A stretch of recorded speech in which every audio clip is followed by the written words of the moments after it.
बोलिए श्रीमद् भागवत कथा की जय। विदुर जी पूछते हैं कि इन सर्वश्रेष्ठ देवताओं में अत्रि मुनि ने यहाँ क्या करने की इच्छा से अवतार लिया था, यह कथा कहिए। मैत्रेय जी ने कहते हैं,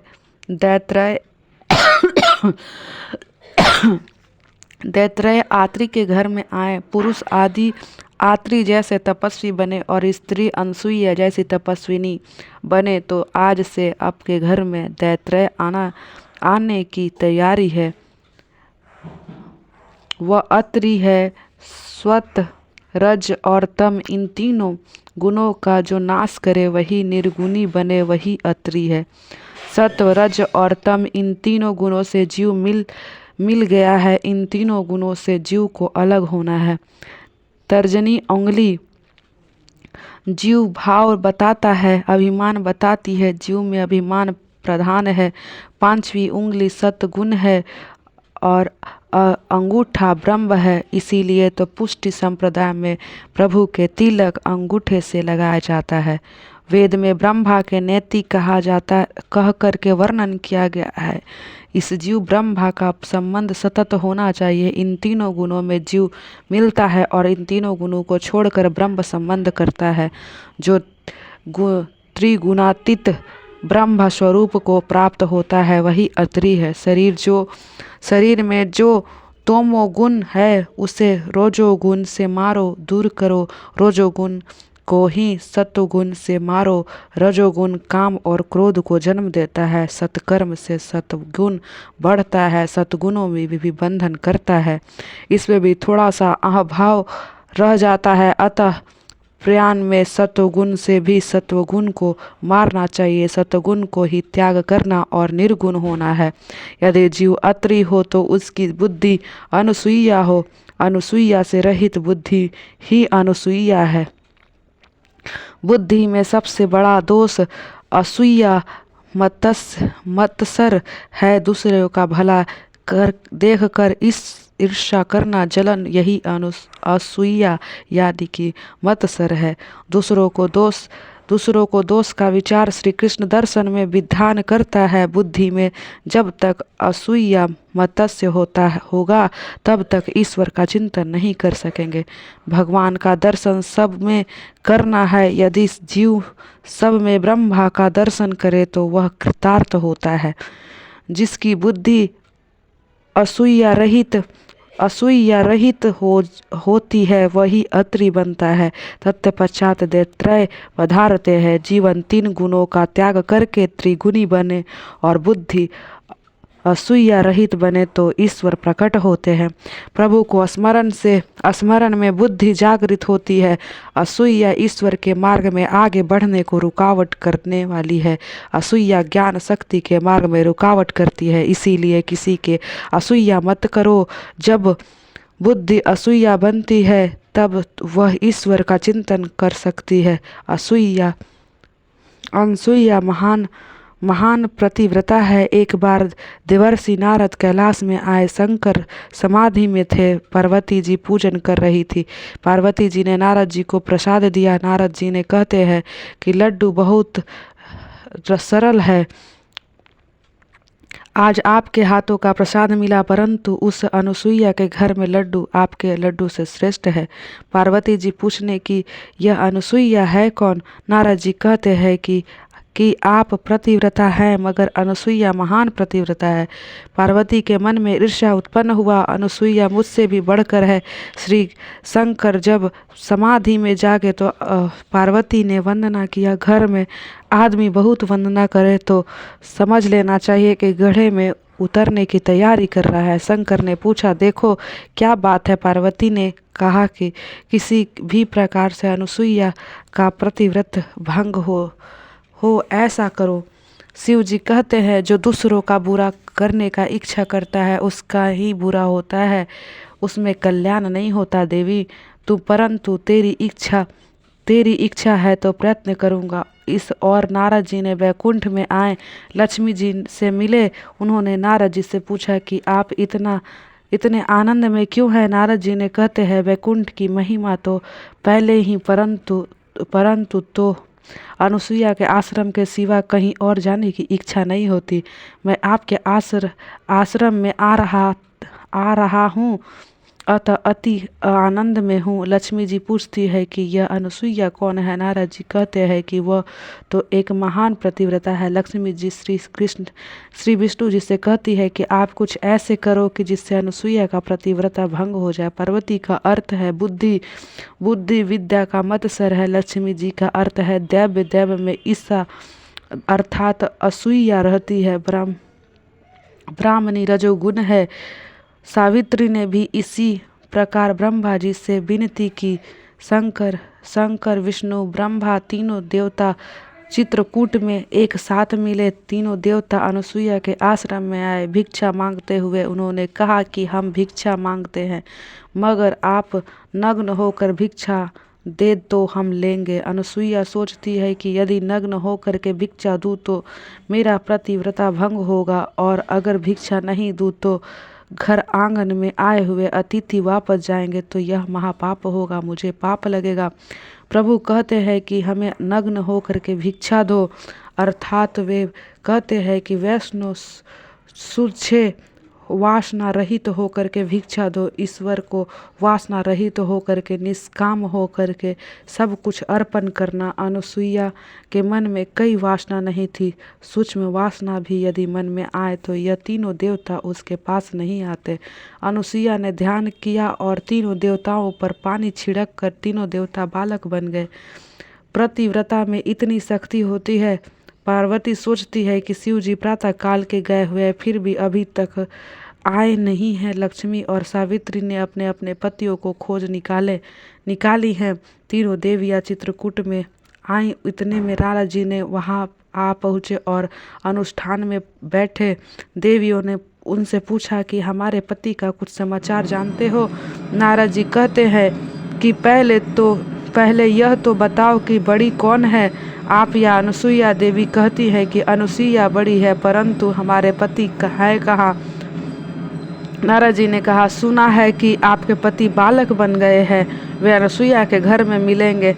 दूसरे से असूया करने वाले को शांति नहीं मिलती। देवी डरती है, सोचती है कि यदि हम वहाँ जाएं तो अनुसुईया यदि श्राप दे तो। नारद जी कहते हैं कि आप भले मत्सर करें, परंतु अनुसुईया मत्सर नहीं करेगी। अनुसुईया तो आपकी सद्भावना को देखेगी, आपके प्रति सद्भावना रखेंगी। देवियाँ आश्रम में आती है। अनुसुईया ने देवताओं से अनेक प्रतिज्ञा करवाई है। आज के प्रतिज्ञा करो कि पतिव्रता को कभी भी कष्ट नहीं दोगे, जगत को किसी भी स्त्री के नहीं सताओगे। इतने में ही अत्रि ऋषि पधारते हैं। यह तीनों बालक कौन है। अनुसुईया कहती है कि यह मेरे तीनों बालक हैं और यह तीनों बालक की स्त्रियां हैं। अत्रि ऋषि कहते हैं, देवी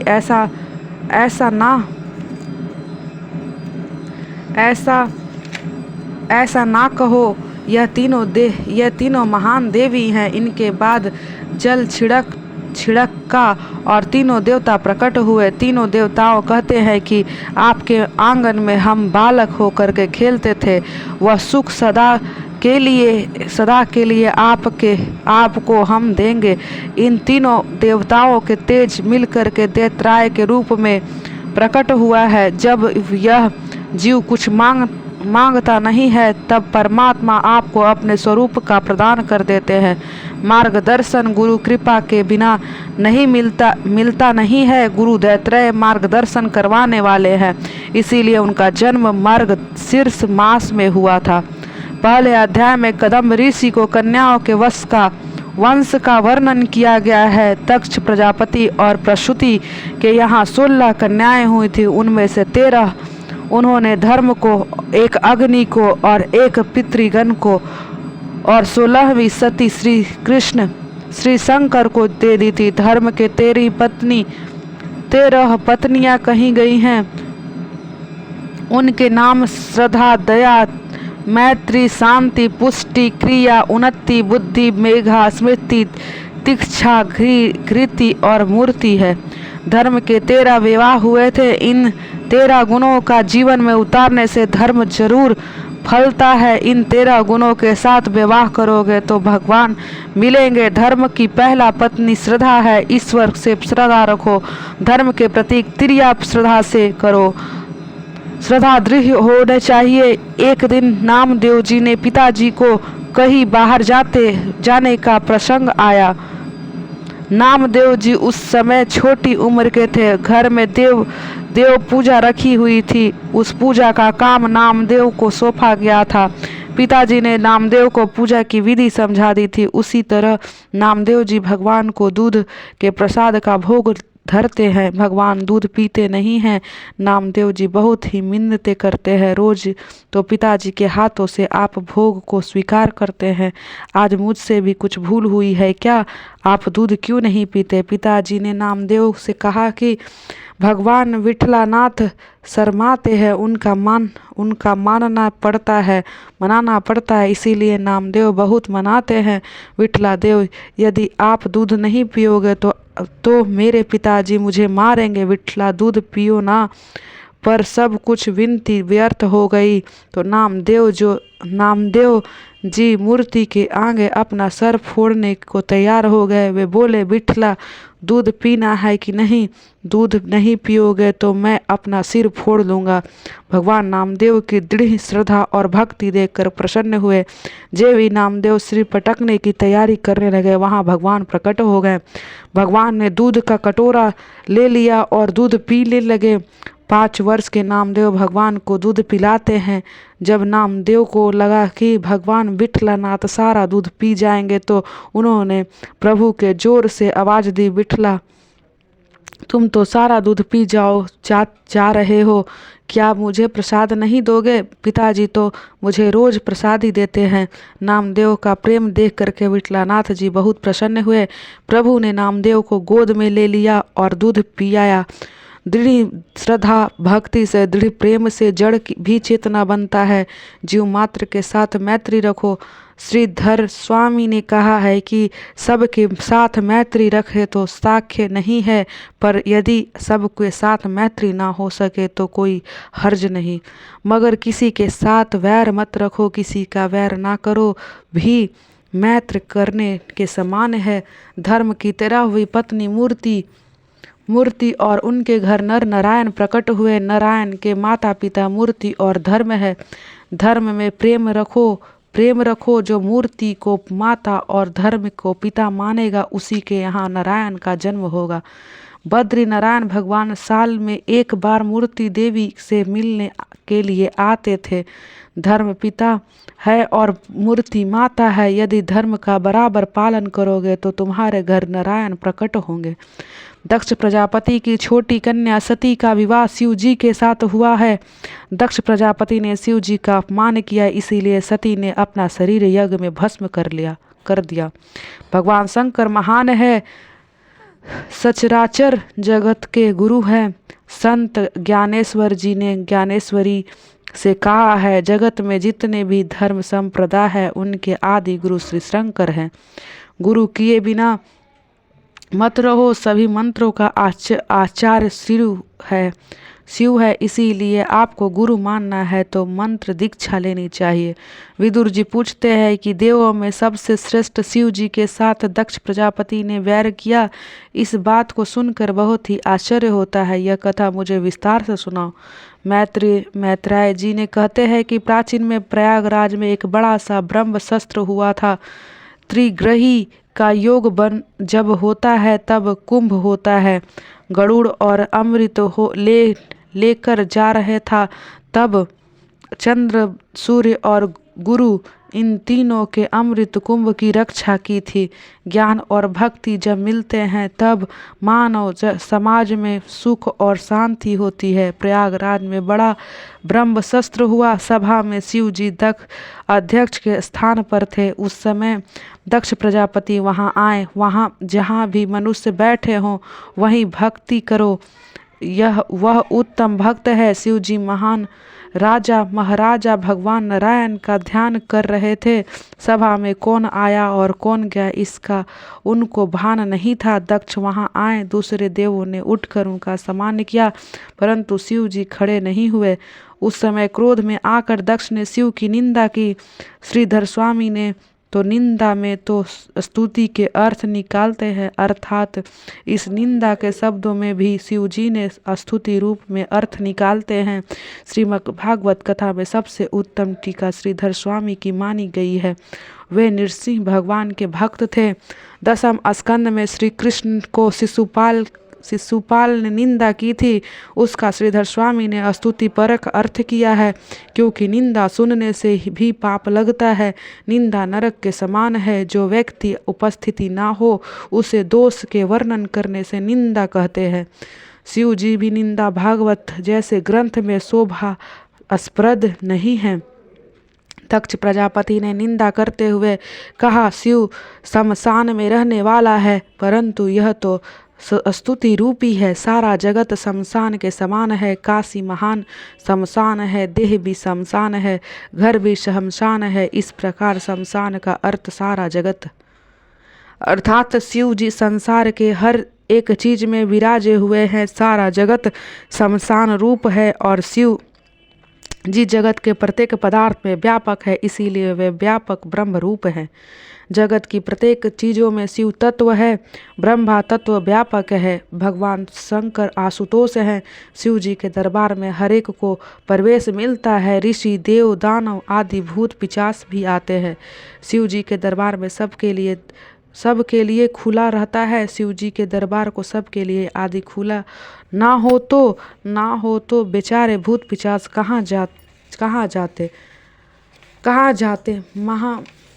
राम जी के दरबार के दरवाजे पर हनुमान जी गदा लेकर के खड़े हैं कि जिसे मेरे राम जी की तरफ भाई पर प्रेम रखा हो, राम जी का तरह मर्यादा का पालन किया हो, पर स्त्री को माता सम्मान मानता है, उसे ही अंदर जाने का अधिकार है। राम जी के प्रत्येक मर्यादा का पालन करोगे तो राम जी के दरबार में प्रवेश मिलेगा। इस प्रकार वह बर्ताव ना हो तो हनुमान जी गदा मार करके बाहर निकाल देते हैं। राम जी राधाधीराज है, उनके दर्शन रात्रि के 12 बजे के बाद नहीं होते हैं। शिव जी के दर्शन जिस समय चाहो उस समय हो सकते हैं। शिव जी कहते हैं कि मुझे जब भी समय मिले तब आ, मैं ध्यान धर कर बैठा हुआ हूँ। श्री कृष्ण के दरबार में बात दसम स्कंद में आती है। कन्हैया कहता है, मेरे दरबार में आना हो तो साड़ी पहननी पड़ेगी, नाक में बाली पहननी पड़ेगी। वह कहते हैं कि मेरे दरबार में आने के लिए गोपी बनो। गोपी बनकर आओगे तो मेरे दरबार में प्रवेश मिलेगा। जिसकी अपेक्षा कम होती है वह उदार बन सकता है। एक बार कुबेर भंडारी शिव जी से पूछते हैं कि आपको क्या सेवा करूं। शिव जी कहते हैं, जो दूसरों के पास सेवा मांगता है और लेता है वह वैष्णव नहीं है, दूसरों की सेवा करता है वही वैष्णव है। मेरी तरह नारायण नारायण करो। माता जी पार्वती जी कुबेर से कहा, मेरे लिए तो स्वर्ग महल बना दो। कुबेर ने स्वर्ग महल बना दिया। वास्तु पूजा किए बिना महल में प्रवेश नहीं किया जा सकता है। वास्तु पूजा के लिए रावण को बुलाया गया, रावण को वास्तु पूजा कराई। शिव जी ने रावण से कहा कि जो मांगना है वो मांग लो। रावण कहता है कि अपना महल ही मुझे दे दो। पार्वती जी कहती है, मैं जानती थी कि यह लोग कुछ भी रहने नहीं देंगे, मांगने वाले को नहीं देना मरण के समान है।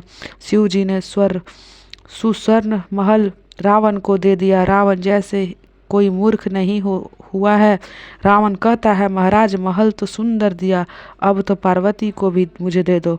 शिव जी ने कहा, मुझे जरूरत हो तो ले जाओ, तुमको जरूरत हो तो ले जाओ। जगत में ऐसा दानवीर कोई नहीं हुआ। रावण माता जी के कंधे पर बैठाकर ले जा रहा था। पार्वती ने श्री कृष्ण का स्मरण किया। श्री कृष्ण ग्वाल बन करके मार्ग में आए। उन्होंने रावण से पूछा, तुम कैसे ले जा रहे हो? रावण बोला शंकर भगवान ने मुझे पार्वती दे दी है। श्री कृष्ण ने कहा तू कितना भोला है शिव जी, क्या तुझे पार्वती दे देंगे? असल पार्वती को तो वे पाताल में छिपा कर रखते हैं। यह तो तुमको पार्वती की दासी दे रहे हैं, दासी लेकर के तुमको भला दिया है। असल पार्वती तो देह से तो कोमल और सुगंधित हो आई है, उनको शरीर में से क्या ऐसी सुगंध आती है? रावण दुविधा में पड़ गया। पार्वती जी की रावण के साथ जाने की इच्छा नहीं थी, उन्होंने शरीर में दुर्गंध निकाली। रावण के उसी समय पार्वती को छोड़ दिया, रावण चला गया। बाद में प्रभु ने उसी जगह माता जी की स्थापना की, वही द्वैपायनी देवी हैं। दक्ष बोला शिव स्वेचारी तथा गुणहीन है, प्रकृति के कोई भी गुण शिव में नहीं है, अतः वे निर्गुण ब्रह्मा विधि निषेध परमात्मा है। शास्त्र की प्रवृत्ति विधेय निषेध है, विधेय निषेध की प्रवृत्ति अज्ञानी जीव के लिए, शिव के लिए। दक्ष प्रजापति कहता है कि आज से किसी भी यज्ञ में दूसरे देवों के साथ शिव को आहुति नहीं दी जाएगी। श्रीधर स्वामी के अर्थ किया है सब देवताओं के साथ नहीं, शिव सभी देवताओं में श्रेष्ठ है, अतः महादेव है। इतर देवों से पहले शिव जी को आहुति दी जाएगी और यज्ञ के बाद जो बचेगा वह भी समाप्ति में शिव जी को ही दिया जाएगा। शिव पुराण में कथा है, शंकर और पार्वती की शादी हो रही थी। विवाह के समय 3 पीढ़ी का वर्णन करना पड़ता है। शिव जी से कहा गया कि अपने पिता का नाम बताए। शिव जी सोच में पड़ गए, मेरे पिता कौन है? महारुद्र शिव का जन्म नहीं हुआ। नारद जी ने कहा, बोलो मेरे पिता ब्रह्मा हैं। शिव जी ने कहा, मेरे पिता ब्रह्मा है। फिर पूछा गया कि तुम्हें दादा कौन है? शंकर ने बोला, विष्णु दादा हैं। फिर पूछा गया कि आपके परदादा कौन है? वह सुनकर शिव जी बोले, मैं ही सबका परदादा हूँ। जगत पितारो बंदो पार्वती परमेश्वरो, अर्थात शिव जी महादेव है।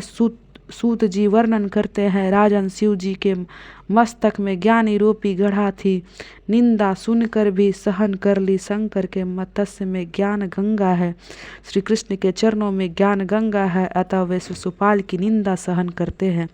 प्रतिकरण करने से शक्ति होने पर भी जो सहन करता है वही महापुरुष है। वह धैर्य है जिसके सिर पर ज्ञान गंगा हो, वही निंदा सहन कर सकता है, जिसे निंदा सहन करना बहुत कठिन है। निंदा सहन करोगे तो प्रगति कर सकोगे। जो कलह बढ़ाता है वह वैष्णव नहीं है। अतः शिव जी सभा में एक भी शब्द नहीं बोले। सभा में नंदीकेश्वर विराजते हैं, उन्होंने यह सब नहीं सहा गया। उन्होंने दक्ष के 3 श्राप दिए, जिसे मुख से तूने निंदा की है वह तेरे सिर फूट जाए, तेरे सिर में बदले में बकरे का सिर लगा जाएगा और तुझको ब्रह्म विद्या कभी प्राप्त नहीं होगा। शिव जी की निंदा करने वाले को कभी भी मुक्ति नहीं मिलती है। शिव तत्व में छोड़ने वाली बुद्धि का संसार में भटकना पड़ता है, उसे दुख होता है और कभी भी सख्त शांति नहीं मिलता है। शिव निंदा करने वाले को काम का विनाश नहीं कर सकता। शिव जी कहते हैं, तुम क्यों श्राप दे रहे हो? शिव जी ने सोचा, मैं नहीं बोलूँगा तो नंदीकेश्वर दूसरे देवों को भी श्राप दे देगा, परंतु तुरंत ही वे कैलाश आ गए। शिव जी ने मन में कुछ नहीं रखा, सती से भी कुछ ना कहा। भूतकाल का जो विचार करता है उसे भूतकाल से घेरा रखा, ऐसा ही समझना चाहिए। इसके बाद दक्ष ने कनखल क्षेत्र में यज्ञ का प्रारंभ किया। उन्होंने ऐसा दुर्ग्रह किया कि यज्ञ में विष्णु की पूजा करूँगा किंतु शिव की पूजा नहीं करूँगा। देवों ने उसे कहा कि तेरे यहाँ यज्ञ सफल नहीं होगा। फिर भी दुर्ग्रह में उसने यज्ञ किया। जिस यज्ञ में शिव की पूजा ना हो वहाँ विष्णु भी नहीं पधारते हैं। ब्रह्म दधीचि भी यज्ञ में नहीं गए। कुछ देवताओं ने कलह देखने के आनंद में आ गए, ऐसे सोच करके उधर जाने का निकले। विमान में बैठकर देवताओं का जा रहे थे। सती ने इन विमानों को देखा। सती ने सोचा कि यह देव कन्याएं कितनी भाग्यशाली है, ये लोग कहाँ जा रहे होंगे। यह देव कन्या ने कहा, आपके पिता के यहाँ यज्ञ है, वहाँ हम जा रहे हैं। बोलिए श्रीमद् भागवत कथा की जय।